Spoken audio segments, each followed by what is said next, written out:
Let's wait for 1 more minute, no, 1 or 2 minutes to start.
Okay, good morning, everyone. Let's start.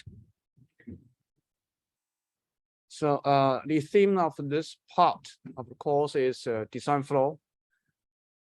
And we have some preparation for today's I mean, we have done the evaluation of design methods and logic simulation. For today, we're going into the design flows of ASIC and FPGA.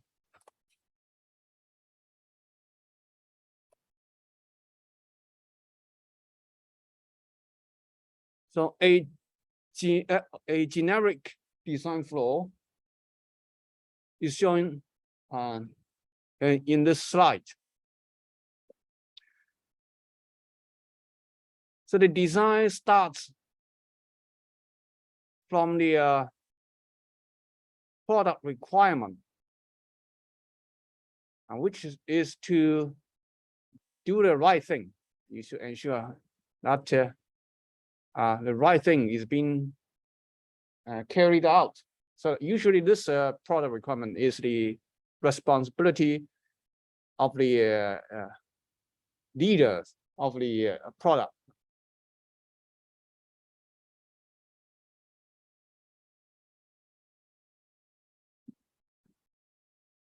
Okay, so the design starts at the behavioral level and then needs to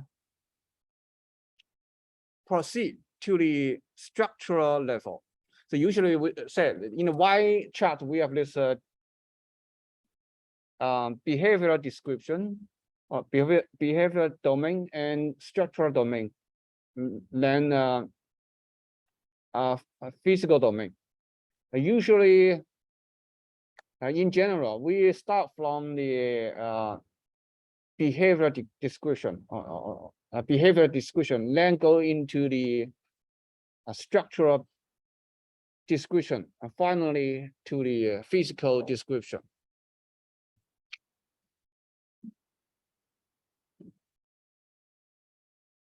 So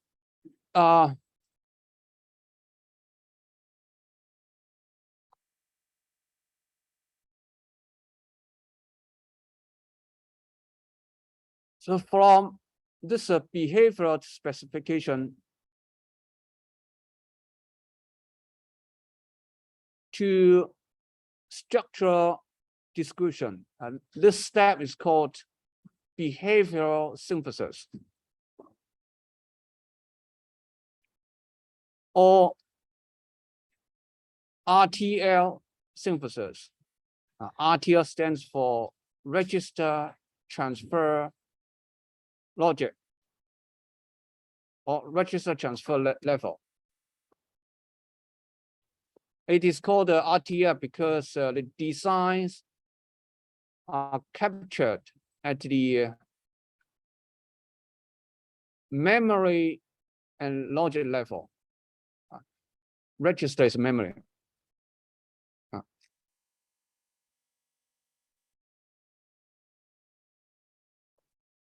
And then this, so from behavior to structure. Then from this structure description is then transformed into a physical description,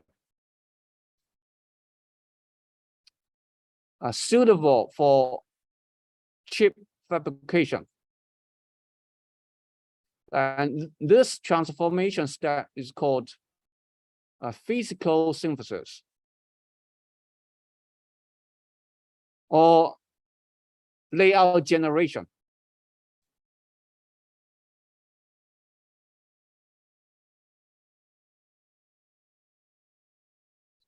And the synthesis, physical synthesis, are normally automated. From here to here is usually automated, although they should be guided by human judgment. And the verification steps are also shown here. From in each step, we need to verify.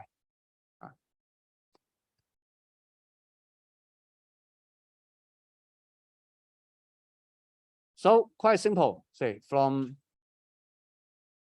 we start from product requirement, then to the behavioral description, then to structural description, then to physical description. And there are two. Well, the first step is, of course, from product requirement to the behavioral description is the main task of a designer. And this step, transformation from physical to structure, can be automated, and from structure to physical is usually automated. And in this chart, the design has been partitioned into the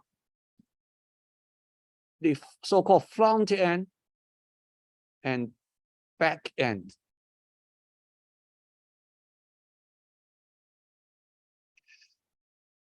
While the front end design is at the behavioral level, and the back end is at the structural and physical levels. And this partition is important because this partition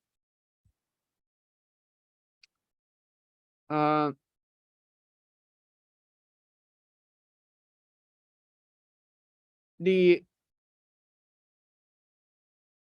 design can be developed at the behavioral only using hardware description languages, and then passed to a third part company, pass it to another company that completes the transition from behavioral to actual chip.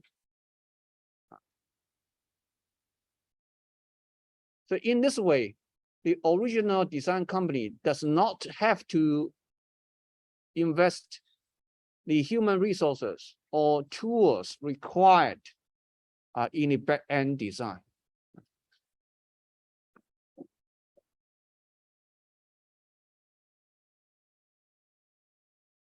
So theoretically, in an ASIC design flow, only a behavioral hardware description language, a behavioral description needs to be designed by the company. The rest can be transferred to a third company. Or you can, of course, I need to pay the service charge.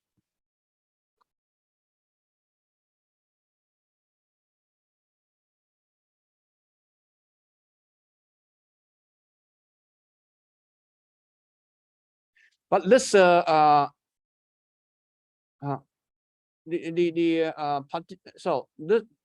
this partition or this practice, I mean, doing the whole design in two companies or two organizations. This approach is good for a moderately complex design. If the design is too large, too complex, then doing this design in two companies may not be a efficient way. The reason is that the iteration time between the logic design and the physical implementation, the iteration between here, so from physical design, you need to verify the timing, for example. The iteration, you need some iteration. If the check here are not okay, you need to iterate. Time here not okay, you need to iterate the design.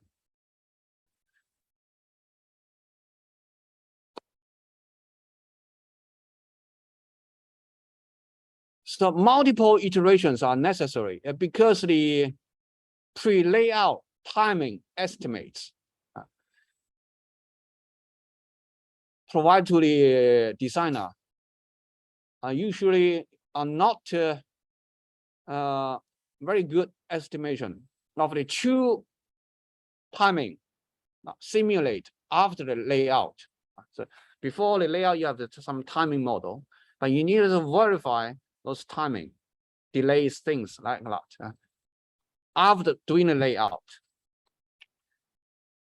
And the pre-layout timing model is usually not good and not that well matched to the post-layout timing because the wire lengths are unpredictable before the layout.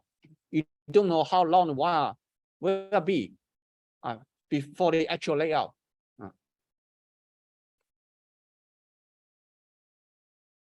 So if the iterations, there are many iterations requiring a complex design, say 100 iterations, then it is not wise to do the design in the two companies because doing the design in one company within a single company can be, say, for each iteration, it takes 1 day. But when you send this design to the third company and take it back, this iteration may take 2 weeks. So if there are, say, 100 iterations, it is not wise to send the design to a third party. Send it back and design to a third party. It's better to do that within the company.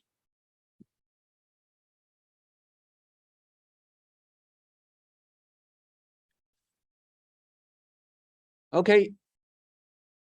So that's the general ASIC design flow from product requirement to behavioral description to structural description to physical description. Now, this is a very brief highlight for design flow. Then we are going to the details of the design flow. First, we will look at the front-end design, then back-end design.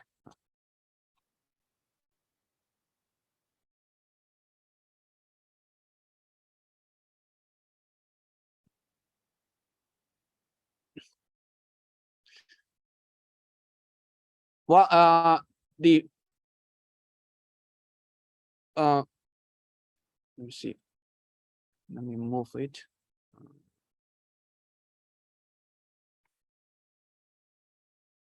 Seems like I cannot move it. Okay, done. So from the behavioral description to structural description, this step of logic synthesis is involved. The synthesis is the process of converting a design from behavioral description to a gauge level design automatically.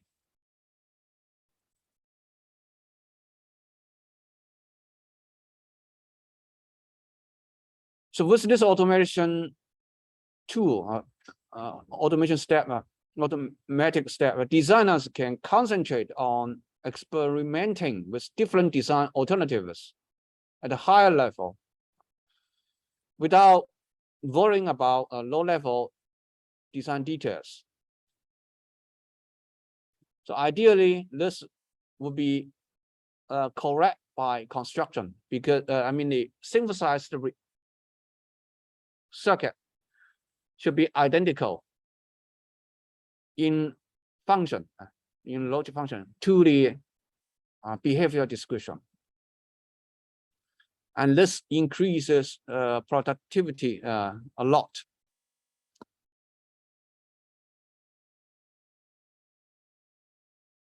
So let's look at the details of the logic synthesis or front-end design, the design flow, synthesis flow, behavioral to idea synthesis flow.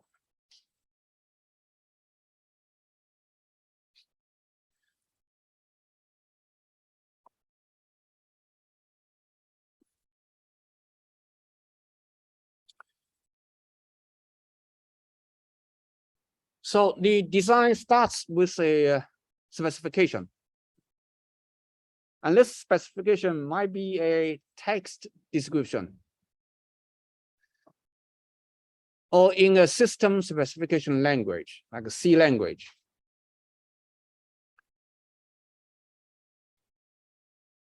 And the designer should convert this description, specification, into an RTL behavioral description in a hardware description language like Verilog or VHDL.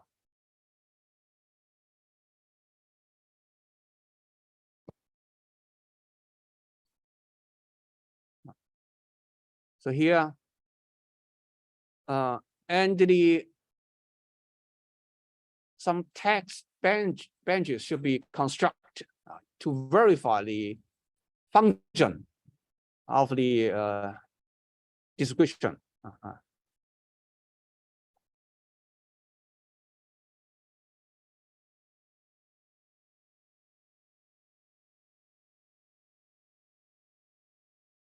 And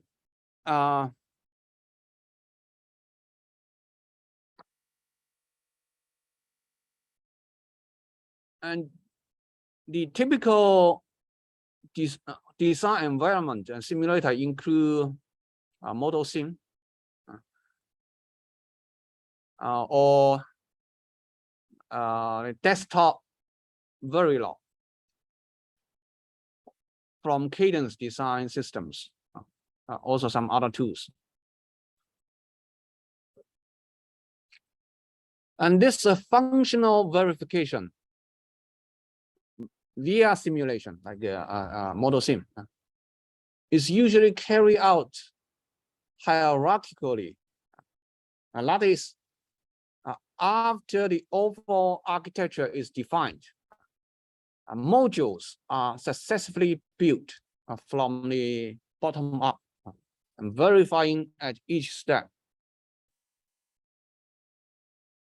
So the design is iterated at this level and the same level until correct behavior is obtained in the simulation. And as for the test bench, we are covered later when we learn Verilog. So if not okay, we need to iterate it. If okay, then we go into next step, RTL synthesis.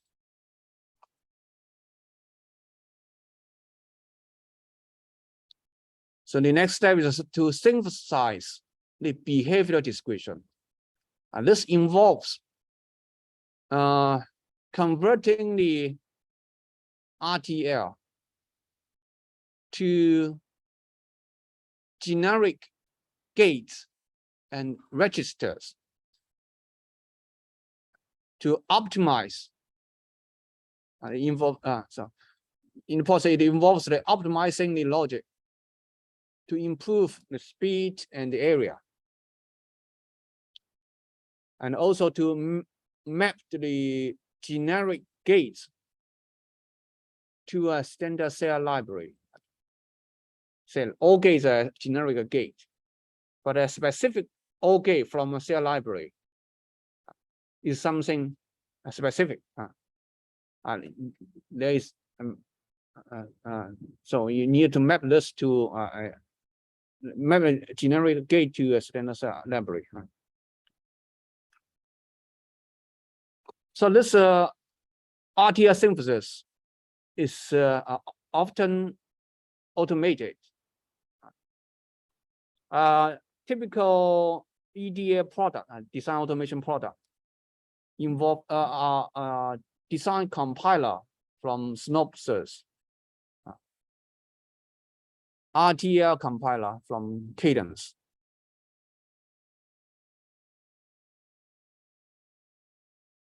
Okay, so from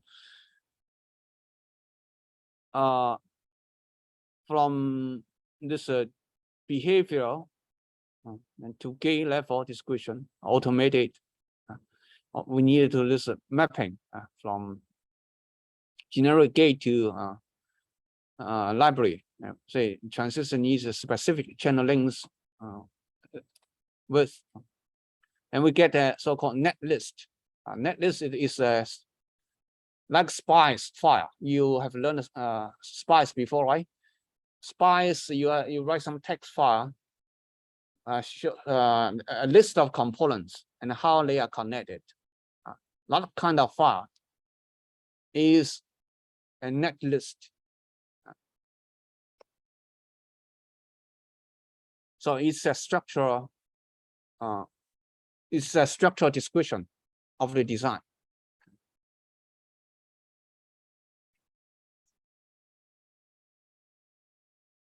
Now, when the structural description is available, we need to verify it against the behavioral description. From behavior now to the structure, we need a simulation or formal verification to verify it. All right. So there are two methods.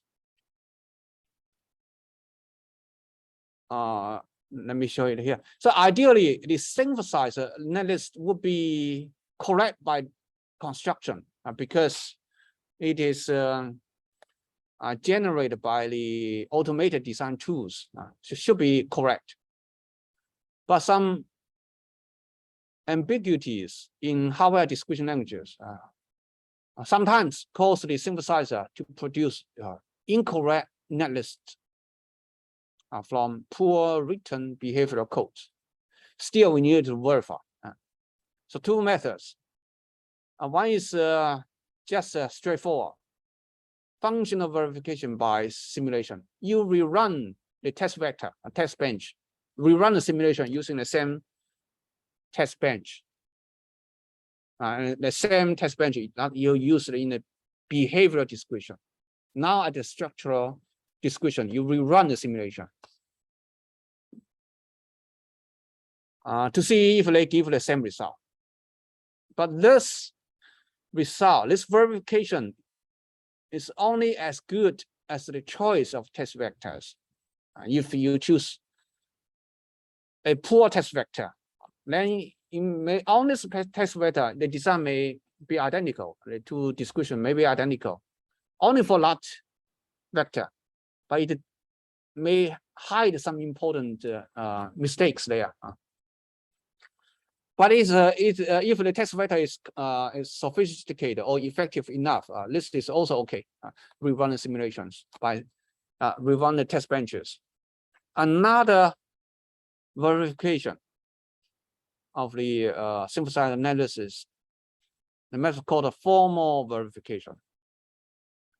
It's a specific program that compares the logical equivalence of the two descriptions, descriptions at the behavior and structural levels. It is a mathematical proof of the equivalence. You know, mathematical proof, it is a mathematical proof, then it is always correct. Cannot be wrong. But these tools, formal verification tools, are still maturing. It's not so mature. Sometimes it does not work. I mean, cannot apply in some situations. Okay, so that's the verification, simulation by simulation of formal verification between the behavioral description and the structural description. And if not okay, you need to go back to the behavior description to debug, or check all the steps to debug. There are some iterations. If okay, they are equivalent to description, equivalent, proceed to other important analysis. The first one is a timing analysis. Before this, equivalence checks only checks functional equivalence. They are equivalent in logic function. Function are okay. Function are according to the high level specifications. But how about timing? And then we need library data. So you have a library, ASIC design, your student set provides library, like the delay model we talked about earlier. Use those delay models to perform timing analysis.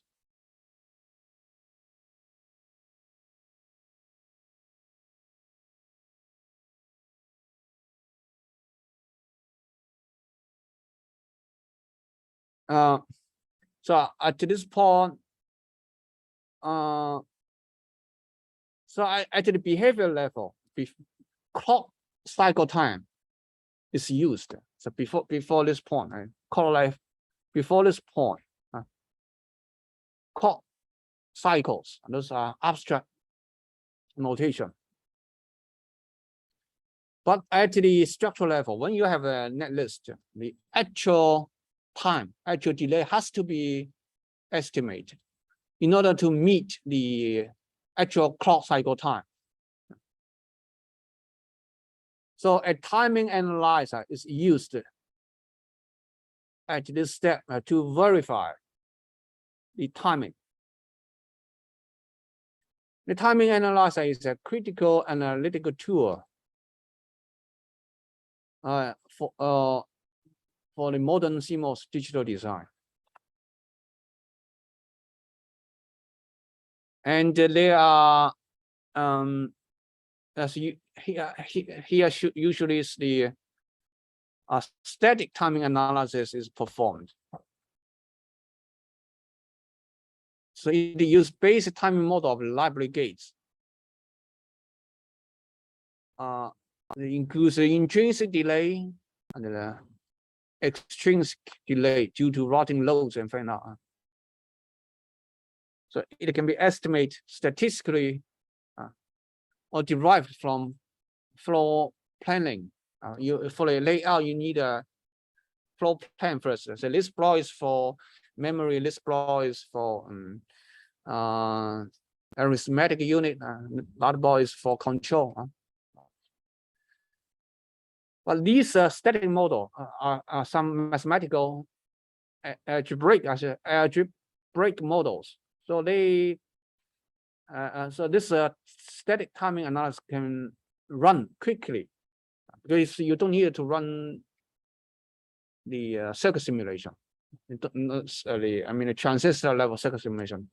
No, it's just a timing model provided by the vendor, so it can run quickly, and it can exhaustively evaluate all timing passes. It checks for both maximum delay and minimum delay. So, for example, flip-flop, it has some minimum delay requirement and maximum delay requirement for its input. So so the maximum delay is needed to check whether flip-flop meet the setup time and the required cycle time. A minimum delay is needed to determine whether flip-flops violate its hold time. And typical tools in a static timing analysis include ETS from Cadence and prime time of Synopsys.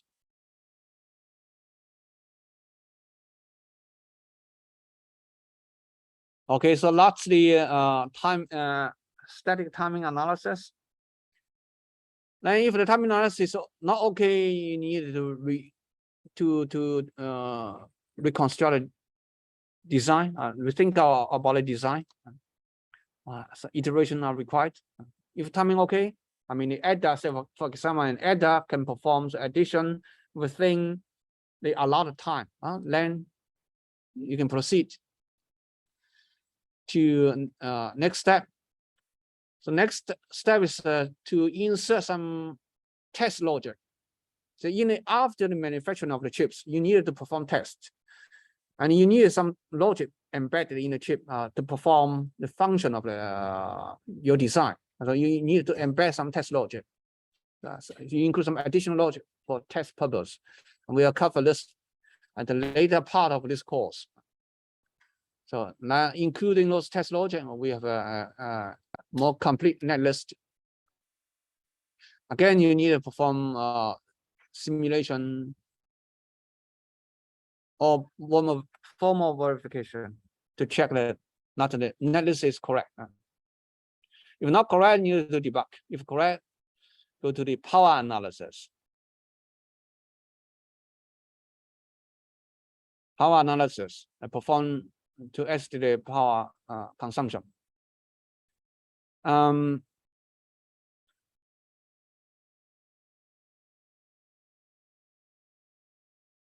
Well, the power consumption of digital circuits depends on the so-called. Well, earlier I showed you this.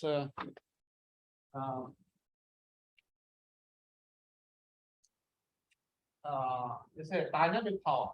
Dynamic power of digital logic is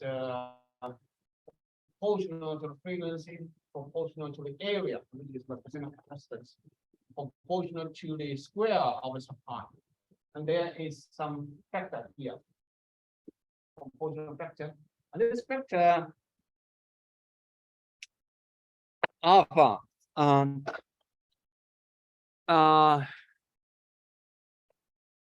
is the so activity factor. Say, for example, a node may not always switch. A node may not always change its state in one clock cycle. It may have a 50% of chance to change its state in a clock cycle, or 25%, or 100%. So this is some activity factor. So power depends on this. And of course, this factor depends on the input.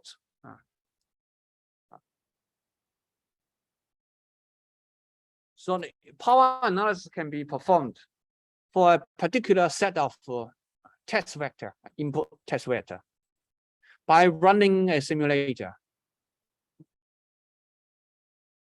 And also to estimate the total C involved in the switching.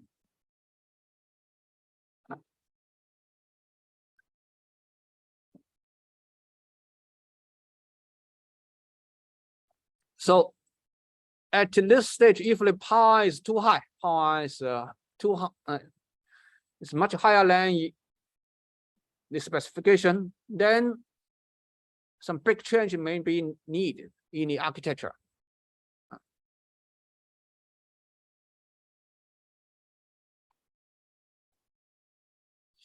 And if the power analysis is fine, then this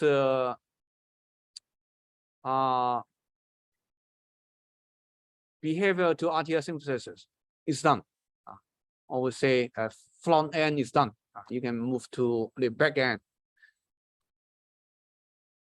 Okay, let me summarize things. So from specification to behavioral description, then synthesis, automatic synthesis, including mapping. Now after synthesis, some verification. If it is verified, we need 2 or 3 steps after this: timing analysis, insertion of test logic, and power analysis. Tools for power analysis include prime time and power mill from Synopsys.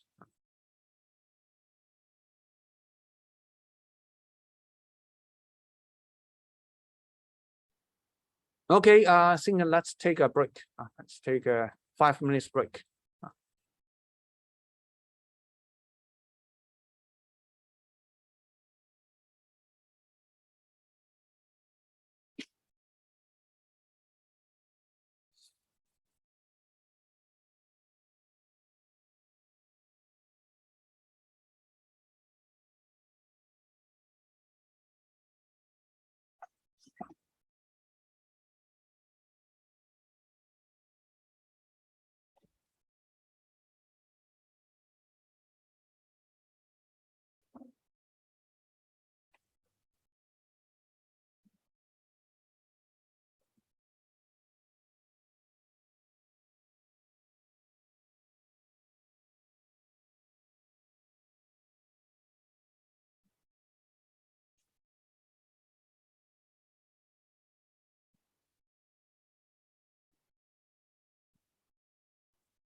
All right, let's continue.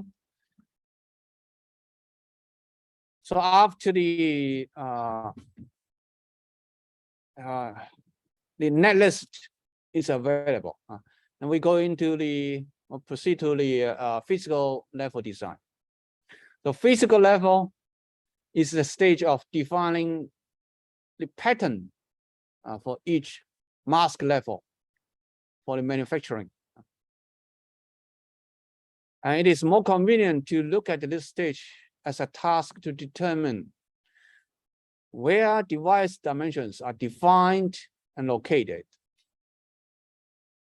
So you need to define the device size and the location of the device. Secondly, how they are wired together by one or more interconnection layers. In ASIC design, this physical design has two major steps, two separate tasks. One is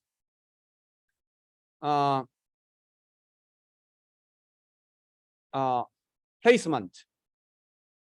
The other is routing, placement of cells, routing of cells. The purpose of placement is that cells should be packed close enough to minimize wire length and the silicon area. You want those interconnected cells to be put near to each other. And you wanted to have the cells and those blocks to be closely packed to have small silicon area. And routing is to define interconnections between cells. Of course, placement will affect routing. A good placement will save a lot of routing efforts. So these two are so closely related.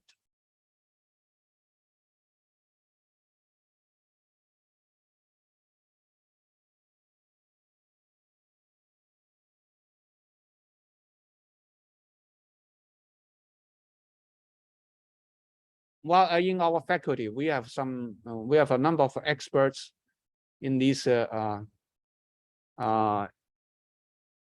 area, design automation area. Our dean, Professor Wang, and the CSE Professor Professor Yuanfeng Yu, and Professor Yu Bei. They are experts in this design area, design automation area.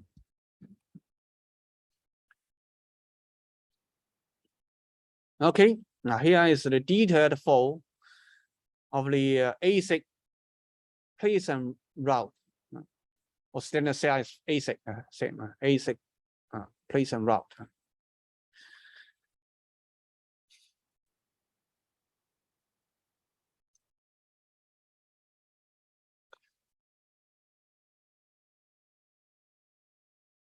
So the first task here, well, the input to this design flow is the netlist that we already have.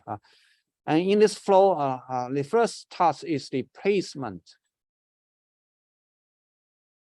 Is the placement of the standard cells.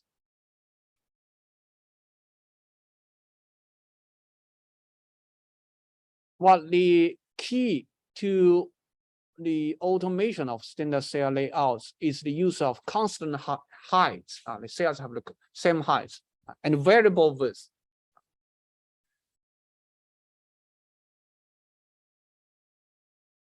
And the objective in this placement is to minimize wire length for the next step.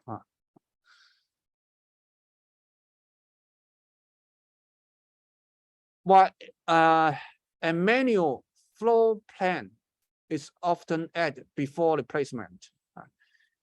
And this is guided by human expertise. After the placement, a file in this format is generated, a DEF, design exchange format.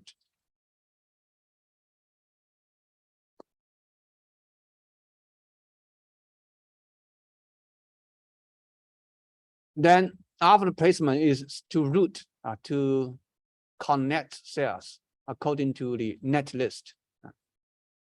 This task takes constraints from the technology specification.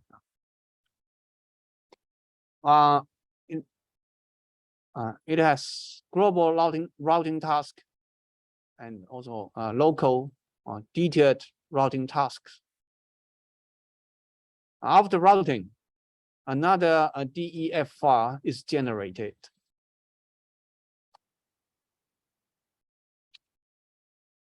So after place and route,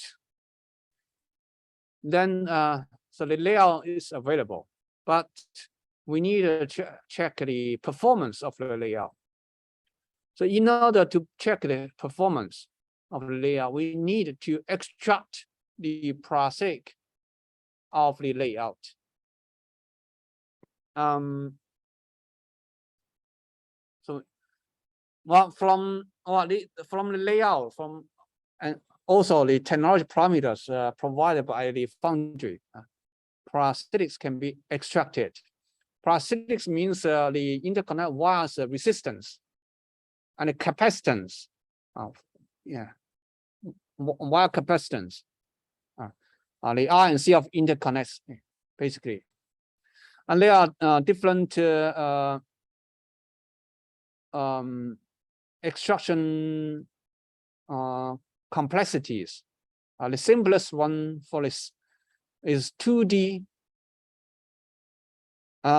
in 2D extraction. 2D assumes all the parasitic capacitors are uniform 2D structures. Say, for example, wire. So wire is substrate, silicon substrate. All this another wire. Yeah. So the width is known. The length is known.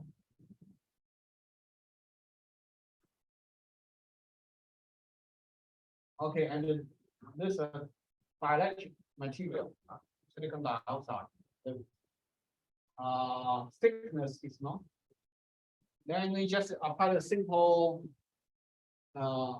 capacitance equation. Capacitance is proportional to the area. Area is W times L. W times L divided by the inverse proportional to the thickness. And there is some dielectric constants here. Just use this simple equation to estimate the capacitance. Yeah, since all the electrical fields are confined in this area, there is no such fringe fields. No, this kind of fringe field, electrical fields. Electrical field won't leak, just confined here. This is a simplified model. And here also you have overlap here. Say you have another wire goes in this direction, there are some overlap area. You just calculate the area of overlap, distance of overlap, and apply this simple equation. That's called a 2D capacitor model. Then 2.5D is to use lookup table. Say for in the edge, we have this fringe field. It contributes to the variation of the capacitance from this equation. Say in the edge, you can use some lookup table for some non-uniform structures.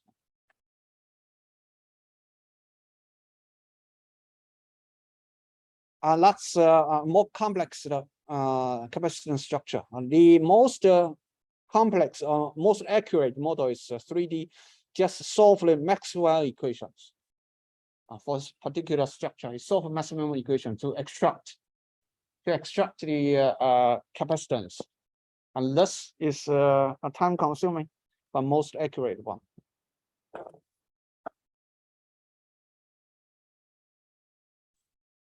Then after the parasitic extraction, an extended standard parasitic format file is generated. So now you get the information of the R and C of each wire. with this interconnect RNC, post layout timing analysis can be performed. This is already after layout with prosthetic extract. Timing analysis can be performed again. This time, the static timing analysis can be rerun with the actual routing loads placed on the gates. Tools include NanoSim, UltraSim. Okay, if the timing is not okay, then iteration needs to be carried out. The placement should be redone. For example, you may change the floor plan. If timing okay, and move to the noise and reliability analysis. This analysis includes the analysis of the supply wires IR drop. Say you have a supply wire, VDD wire, and ground wire. These supply wires, you can conduct a large current. The current can be large. So it suffers from IR drop. It has a certain resistance. So the voltage may drop along the current direction. The supply voltage will drop. So for two parallel wires, long wires, the signal change on one wire will affect the other wire through capacitive coupling. This is called crosstalk. Supply line width should be determined to minimize the IR drop. So this is a noise and reliability analysis. Crosstalk is the noise, or basically noise. And the tools involved in this step include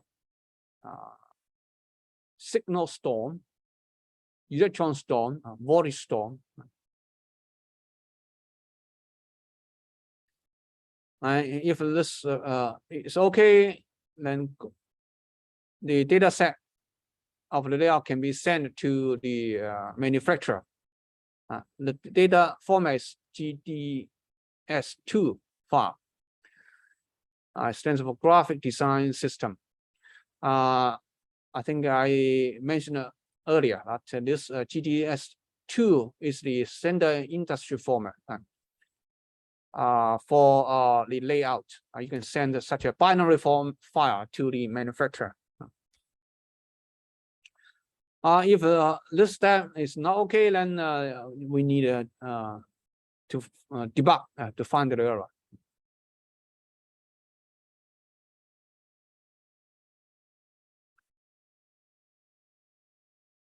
Now here, this graph shows shows the step result you may get for a say 16-bit adder. Say this is a behavioral description. Behavior description of an adder. It's just in 5 lines of Verilog code. Just says the sum is the output variable. Sum is A plus B. A is input, B is another input. It's a sum. A and B are each 16 4-bits. So this is just a line of description. So the behavioral description. Then after synthesis, you get a net list or a schematic like this, like transistors, gates here. At the transistor level, you have a net list, interconnect of components like this. After placement, those gates, transistor placed, gates are placed properly, and after routing, you get the final layout. So that's the result. Of course, in each of this step, it may involve a lot of iterations to fulfill the timing power, reliability, and so on.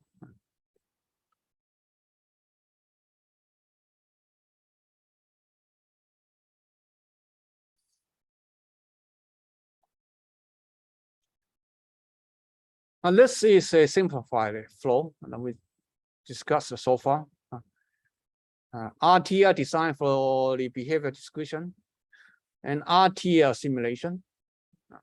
And you check, right? If passed, go to synthesis. And after synthesis, you get a structural description. You need to simulate it again or apply formal verification. So post-synthesis simulation, some iterations here. If passed, go to flow plan, place and route, and extract the prosthetics to perform post-layout simulations on timing, and power, so on, reliability. If fair, iterations. If passed, to the fabrication. So these are the ASIC design flow, what's called standard cell design flow. In the standard cell design flow, a lot of design automation tools are available. There is also a custom design flow for a fully customized design, or for mixed signal design, which is the design flow that, say, research students take in our research lab. We take this approach. The flows like this.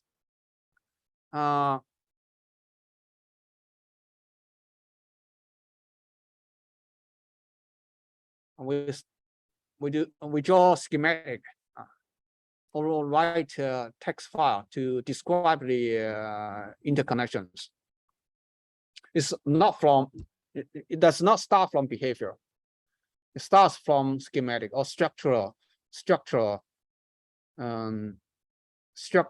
description. But behavioral modeling or simulation is usually carried out, say, in high-level tools like MATLAB, like Simulink. But after that, we need to construct a schematic. Basically, that's the structural description. Then perform some electrical rule check. So when you have a schematic, you run a check. This ERC, electrical rule check, check some connectivities. For example, if you have an unconnected input or output, some warning signal will be given. And if you have two outputs connect to get short circuit, it is not allowed. An error signal will be generated. So that's electrical rule check. And then after this quick ERC check, we perform circuit simulation using SPICE-like program. And there are different simulations, include DC simulation, AC simulation, transient simulation, noise simulation. And if this circuit simulation is passed, you are satisfied with this simulation result, you proceed to the layout construction. You have some high-level floor plan, and you take you consider design rules. You can draw transistors. Basically, you draw the layout manually. I mean, of course, not at the rectangle or shape level. At the component level, you can draw say transistor layout automatically, a capacitor layout automatically. But apart from that, the layout are manual. Then after layout is the step of prosthetic extraction.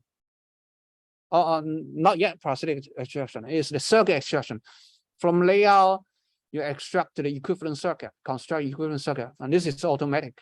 Then you perform a check. You verify whether the layout is the same as the schematic in terms of the circuit connection. And this LVS check.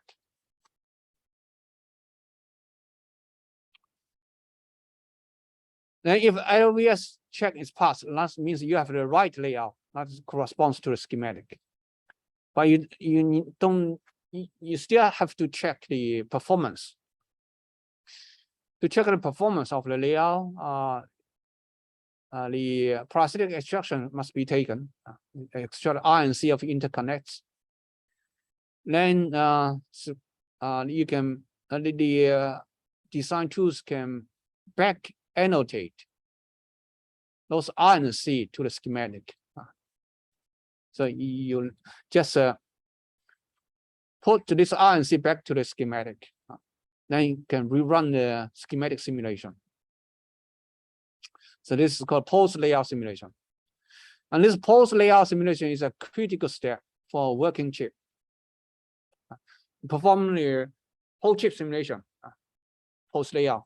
And this is confined to some small to medium scale IC, or a critical block of an IC.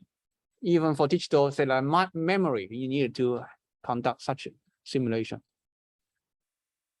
This is extremely important to have a post-layout simulation.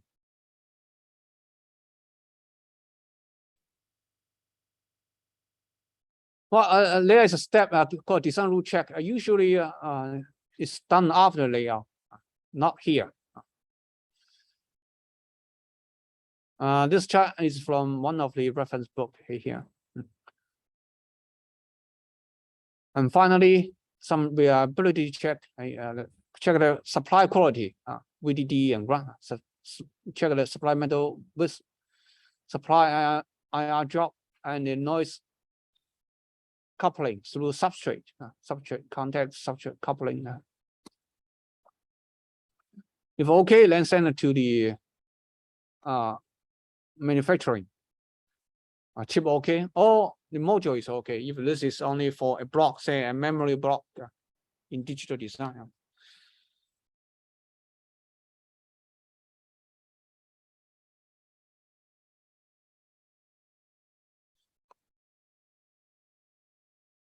Okay, well, so in this ACE design, a lot of design automation tools are needed to handle the complexity. And this slide summarizes the front-end design and verification tools. The next slide shows the back-end design tools. So to create the behavioral description, Verilog VHDL system C are used, or for mixed signal, this Verilog AMS. AMS stands for analog mixed signal, or VHDL AMS, those descriptions. And for the simulation to verify the hardware description language models, we have ModelSim or Questa. ModelSim is the one you use. Questa is also available for from Intel. Or for analog mixed signal, Questa ADMS. Then for the synthesis from behavioral to structural, we have these tools. Leonardo Spectrum, Synopsys Design Compiler, Xilinx ISE. In the synthesis step, technology libraries needs to be provided, and design constraint must be known. Simulation to verify function timing, ModelSim, and then test vector insertion or design for testability. We have these tools, Tencent, DFTA Advisor, DFT Advisor, Design for Test Advisor, Fast Scan.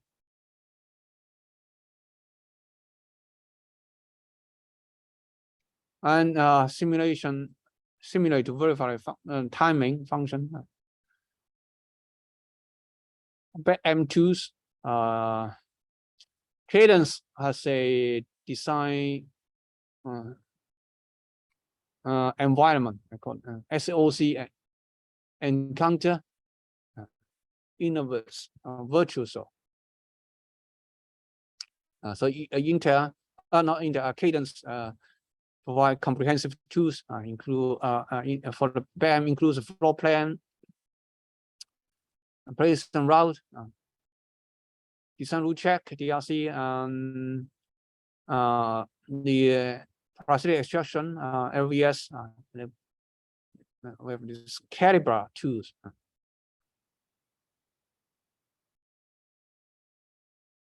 Then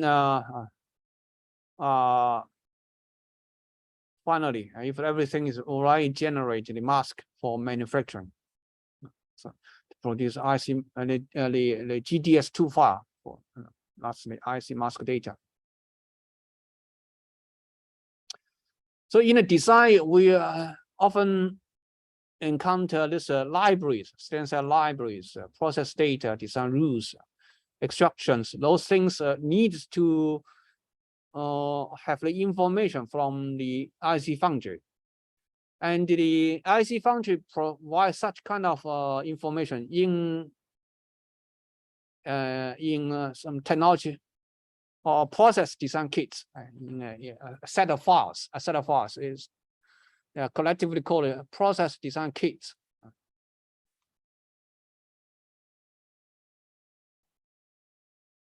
For example, if you are using TSMC, say 28 nanometer technology, then Cadence, not Cadence, the TSMC needs to provide the design kits to the designer.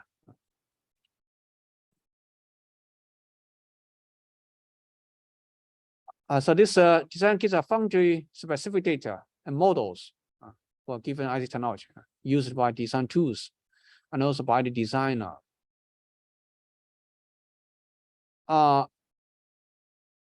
It provides design components for both front end and back end design.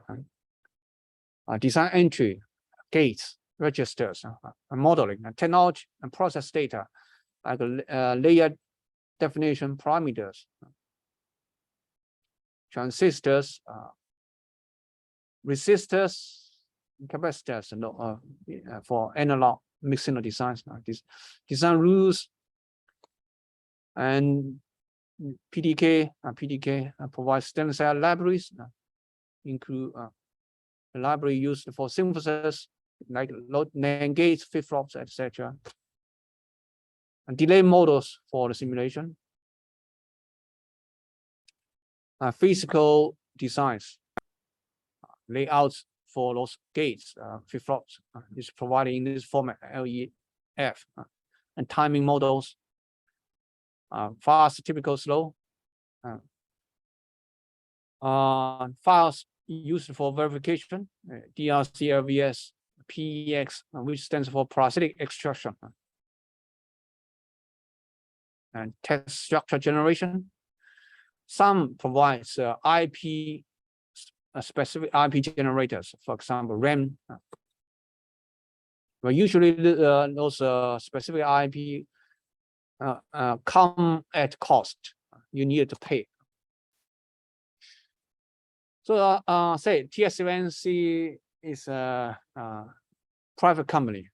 So to get those PDK, you need to sign a lot of documents, and it's not open. Once you you need to sign a non-disclosure agreement, and it's not usually available to undergraduate class. But there is some open source PDKs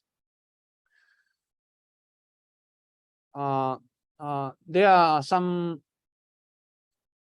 efforts by a number of organizations, including Google. Google want to provide some free open source design files, PDKs, to anyone. SkyWater is a foundry who signed an agreement with Google to make this free. SkyWater 130 nanometer, this CMOS technology, it's open source PDK for IC design. You can search for this, Google this, you can get it for free.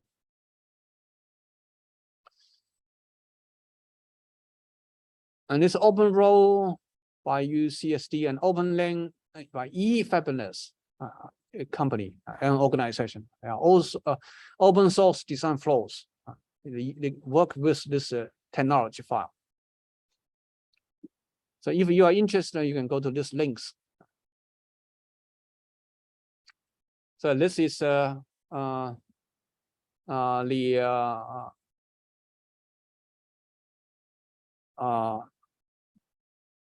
overall, structure for this open source service. If your design are very good, you may ask Google to fabricate it for you. Of course, after the vetting process, if they select your design, you can submit your design to Google. They can fabricate it to you. You put your design here on a overall IC. There are some standard things here. You put a design here, they fabricate for you, and they send it back for anyone. If Google thinks your design is good enough.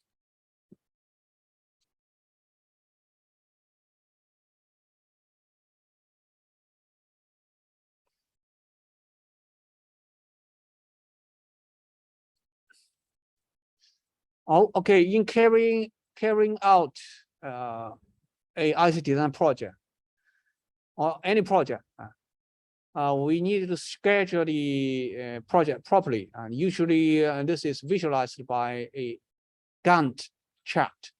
Have you heard this chart before? This name before? No? Well, anyway, it's kind of chart like this. It's very often used widely in the industry. Gantt is the one, is the person who invented it. This is an example. So this task ID 1, 2, 3, 4, 5. Task name, specification, first specification, and digital design, place and route, fabrication, packaging, lab test. If you need a second run, and respin and lab test again. Start and finish of a certain task, duration. Then there's a chart like this. This is the period for the for this task, and so on.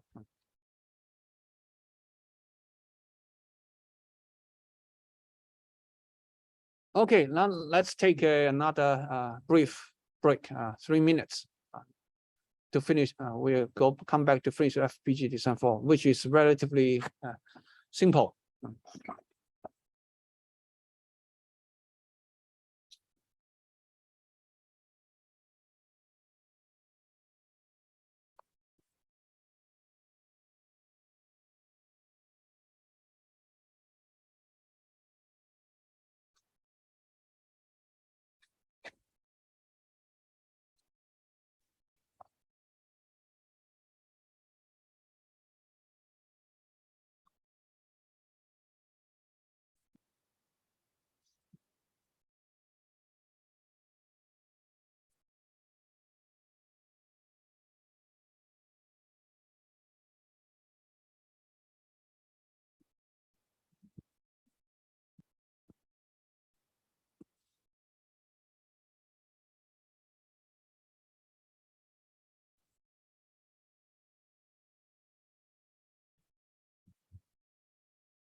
Okay, let's continue.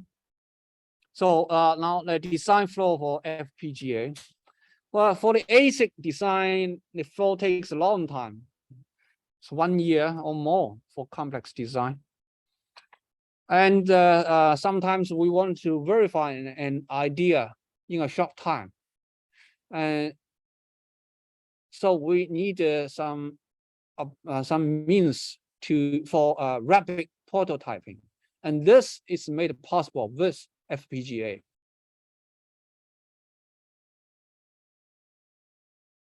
So it allows the design to be verified physically, and an idea to be verified in physical device, physically.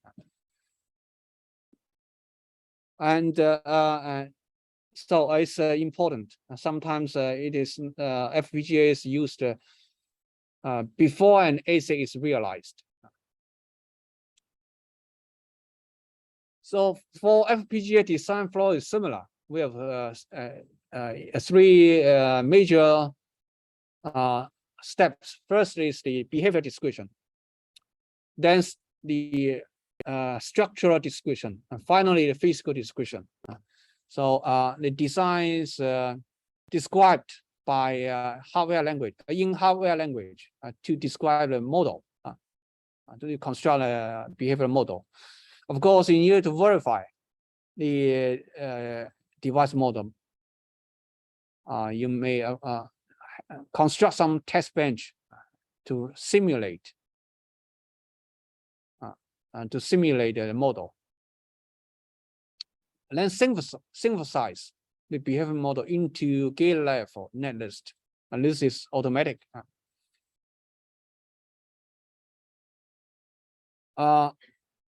One in the synthesis, it needs to take input from the technology library. And after synthesis, verification is needed. Then the gate level analysis is transformed to a physical layout through place and route. With the physical layout, the timing should be verified again. And if this physical timing is okay, then you can program FPGA by downloading a configuration file into the program device. From this layout to the physical device, this takes 2 minutes. So it's very fast. It's a physical device.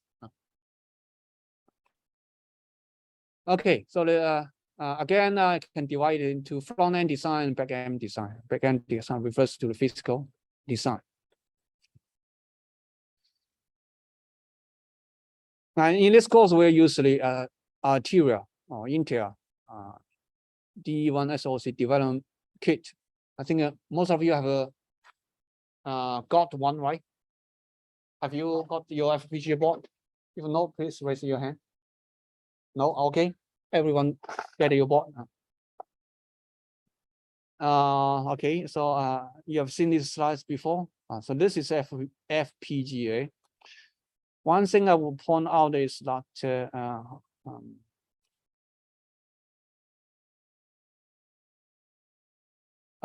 this is bottom side. There is a memory that stores the configuration files, flash memory.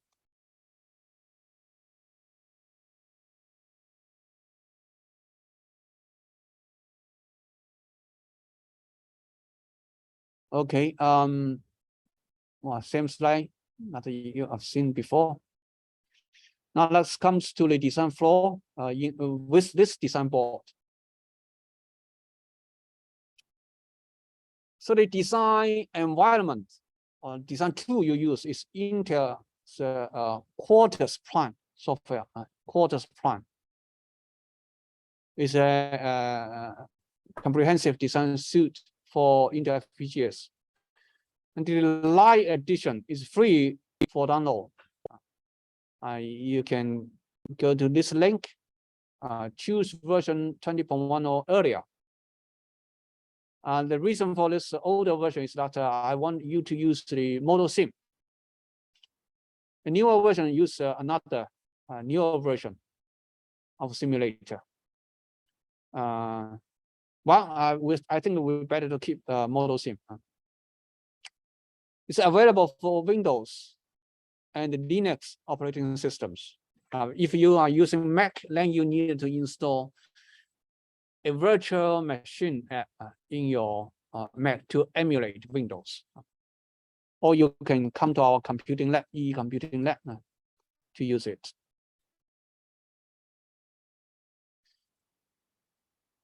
So everything you need is in this design software, including constructing the design entry,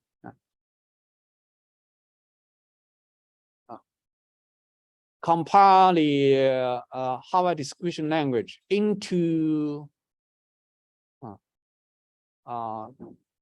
to compile it and synthesize it into netlist, simulations, timing analysis, power analysis, project management. All the things you need are included in a single package of software in this quarter's time. So it starts from design requirement specification. So in this course, requirements given by me, as I give you a set of requirements. Then you design it from architecture level to some lower level. And you also need to include test vectors,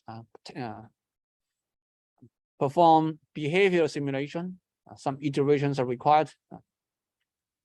Then you synthesize it to the netlist, and this is important step, but it is provided, and the tools you need is provided by Qantas. So basically, it maps those behavioral model into netlist. Then from netlist to you need a place and route, then implementation. Place and route is also carried out in this software. Okay, and the timing analysis. And finally, is bitstream for downloading to the FPGA board.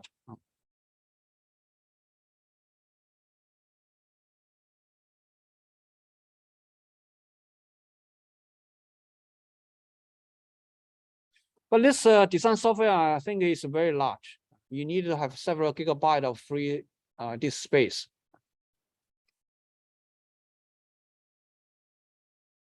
Let me ask you, have you installed this already? Okay, good.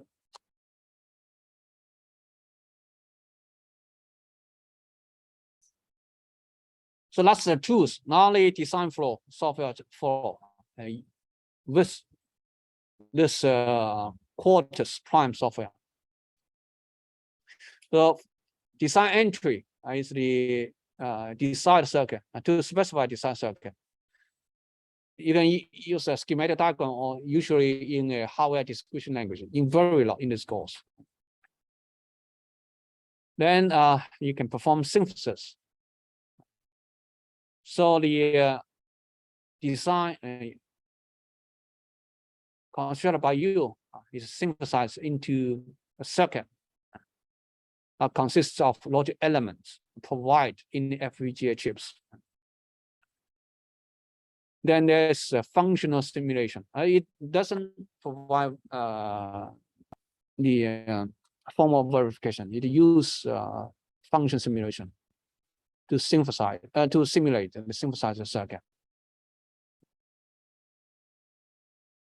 So this simulation, function simulation, does not take into account any timing issue, just verify timing. If design is not okay, then iterations. If it's okay, then go into fitting. You fit the design, it's called fitting. And basically, it's the place and route function. So coefficient fitting basically is a place and route. It determines the placement of the logic elements defined in the netlist. In the logic elements in an actual FPGA chip, so it also chooses routing wires in a chip to make the required connection between specific logic elements. So that's a place and route. Now, after place and route, you can perform timing analysis.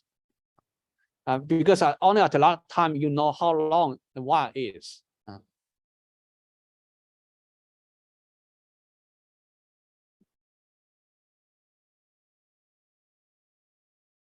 Okay, so timing analysis here is to estimate propagation delays for some wires. Then you can perform timing simulation. So the fitted circuit, and that's a physical circuit, is tested to verify both its functional correctness and the timing correctness. If this timing simulation is okay, then you move to the programming and configuration. The design circuit is implemented on the chip.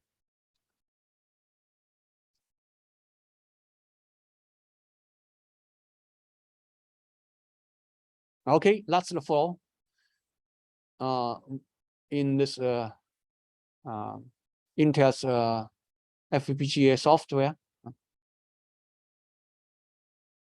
Okay, any questions? So now let me summarize this part of the course. So in this part, we learned the wide chart, one important concept. So we know there are different design domains and different layers of abstraction.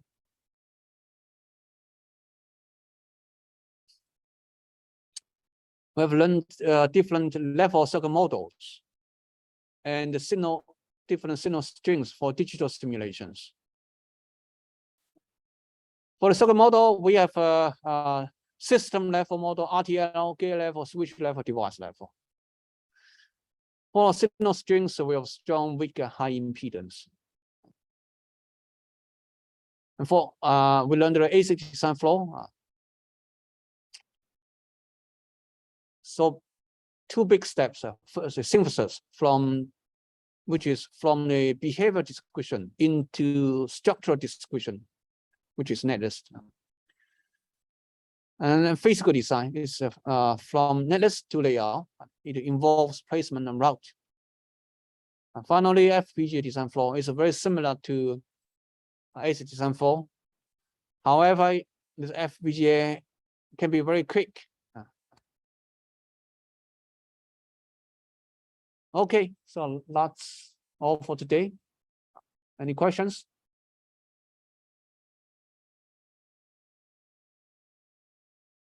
If no, I see you next week.